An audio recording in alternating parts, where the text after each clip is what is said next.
guys, welcome back to Julie's Journey. I'm back from therapy, so of course we're getting to the second part of today, which is making the strawberry shortcut cake for Andrea for her birthday. So let's go through what you'll need, and of course I'll put this down in the description so that way you can make it as well, because this cake is it is just awesome. This cake is so much better than any other strawberry cake that I've eaten, and I love it. So here we go. You're gonna need 2 of the Duncan Hines strawberry cake mix boxes. Okay, you're gonna need a big box of strawberry jello, some strawberry syrup or strawberry extract, which I'm out of extract, so I'm going to be using a little extra syrup in this instead of the extract. And you're going to want a 13 by 9 cake pan, and I lined this one with tinfoil just because it comes out better, and 2, we have used this one so much that it's got 2 little pinholes in the bottom of it and it leaks, and I've got the hiccups. So, what we are going to need, we're going to mix this up according to the box, and of course I'm going to use the stand mixer because, well, it's the stand mixer and it makes life so much easier. We're going to, of course, start with our wet ingredients, but I'm going to prep my bags by cutting the corners off of these. And I do something a little different in my cakes. I'm like super highly, deathly allergic to coconut. So I keep, not only do I keep vegetable oil, but I also keep sunflower oil. And I use it for a lot of things, and I'm planning on trying to do a soap making and my salt scrubs and my spa bath soak that I learned how to make and taught myself how to make when I was in massage school over 20 years ago, and I've been using those products since massage school, and they told me that it's one of the things that helped my plaque psoriasis not to show itself completely, so it made it a little harder to diagnose, but that was one of the things that actually helped my skin a lot. So I'm gonna do a video on that, but that'll be later on. So let's get going on this cake. We first need, it's gonna be a whole cup of oil, but I'm gonna do half vegetable oil,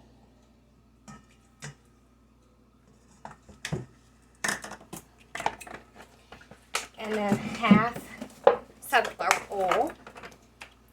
Make sure y'all are hitting that like and subscribe, and make sure you hit the little notification bell to let you know when I'm uploading these new videos.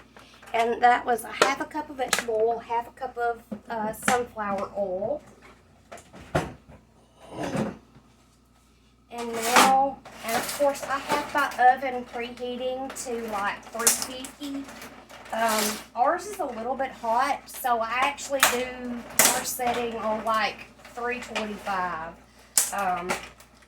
And we're gonna take and crack our eggs into a separate bowl, so that way we don't get any shells in our cake, because nobody wants to eat eggshells. It's muy no buena aquí.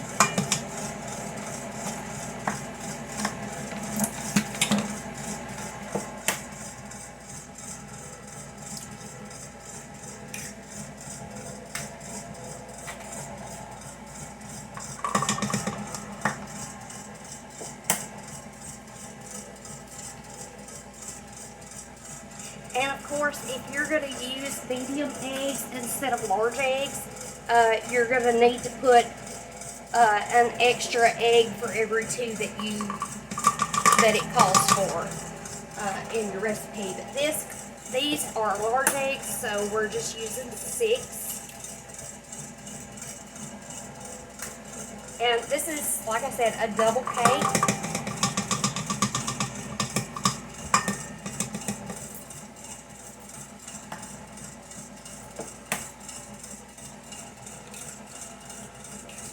That's number 5.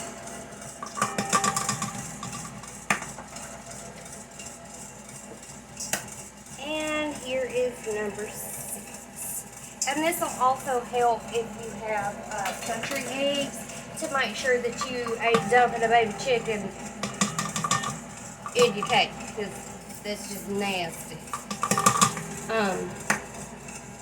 Alright, so we've got our 6 eggs, our cup of oil. Now to that,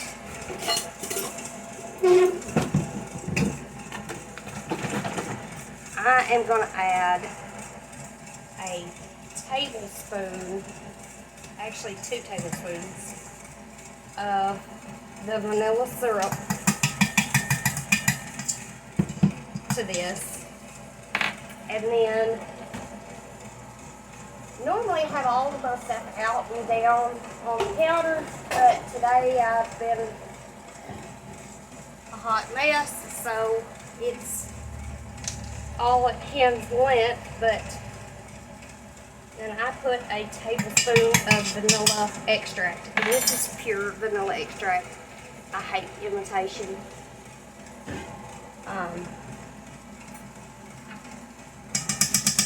And then we are going to add our 2 cups of water. And I have learned if you use kind of luke-ish water, it actually helps a whole lot. So let me grab that water. Okay, so I measured it out with the same measured cup that I used for the oil and the egg, but I just dumped it in this glass to make it easier to pour in. And I'm going to add this, which this is a very, very moist cake, and you'll see why here in a little bit. But it makes it oh so good. Alright, I'm going to turn the stand mixer up and let it start kind of getting that good and froth, and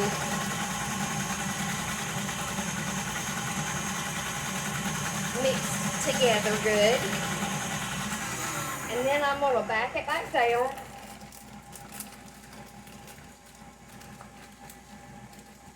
And I really don't know how we got along before we got a stand mixer. I love it. I use it for everything. It is the fastest way to shred chicken. It is amazing for making whipped cream, and it is amazing for whipping potatoes, mashed potatoes, and I mean, I just use it for everything.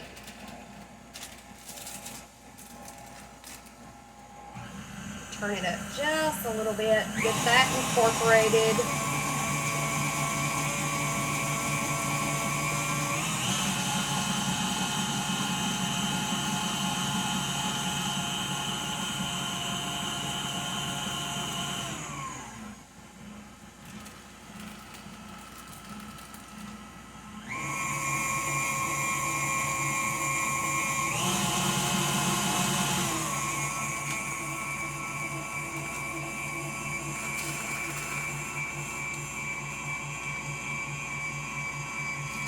A lot of times, even if I make one from scratch, I'll put my dry ingredients in either a Ziploc bag, or I'll put it on tinfoil to where I can fold it and make like a cone, and it pushes it down in there a lot better, and it makes it a whole lot easier to feed the stand mixer and not make a really bad mess.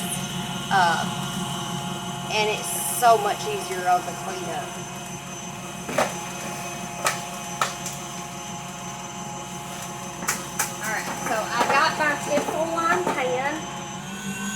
will turn my cake mix up, which is just shaking the whole counter, which is why the phone is kind of moving around on y'all.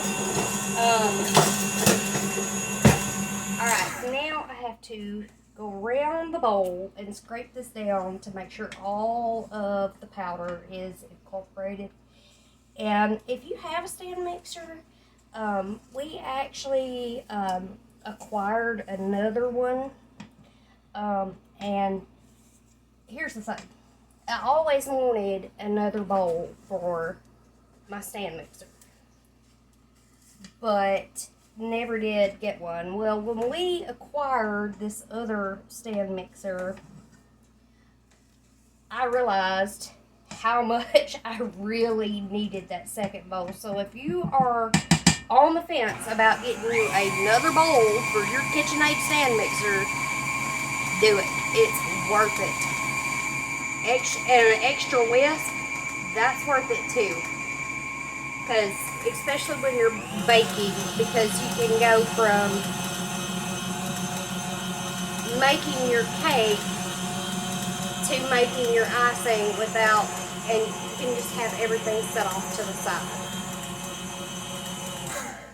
Alright, so now we have this good and mixed together, and I've got to pull it out a little bit.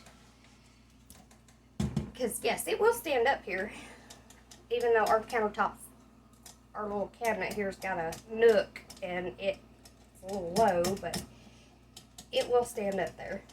Okay, so I'm going to scrape my beater down, my whisk, and I just tend to like the Duncan Hines cake mixes better than the Betty Crock or any of the generics. They have more of a cake shop flavor to me. Of course, I always soup them up anyways, but okay. We're going to first make sure all of this is incorporated. And there's no little crumbly bitsies down left on the sides. And it is. So we're going to go over into our cake pan here. And when we first moved back home, back home, we moved out to West Tennessee when me and my husband were first together and first got married for my massage school. But when we first moved in here, I couldn't bake to save my own behind. Now, I could cook food, dinners, that would just wow and impress, or at least that was what I was told. But I just could not bake. My grandmother did a lot of baking, but she got diabetes before I was really of an age to help her with that endeavor. So I didn't really get to learn from her how to bake. So my mother-in-law taught me how to bake. And I have added on to those recipes and pretty well done my own research, and there's a lot more exact science to baking than there is to cooking whole meals. Alright, so now we have gotten this smoothed out and in our pan. We're going to pop it in the oven for 20 to 30 minutes. I normally cook it at 20, I check it, put it back in for another 2 or 3, and just keep an eye on it that way. So our oven's already preheated, so into the oven it goes. And we will start on the icing.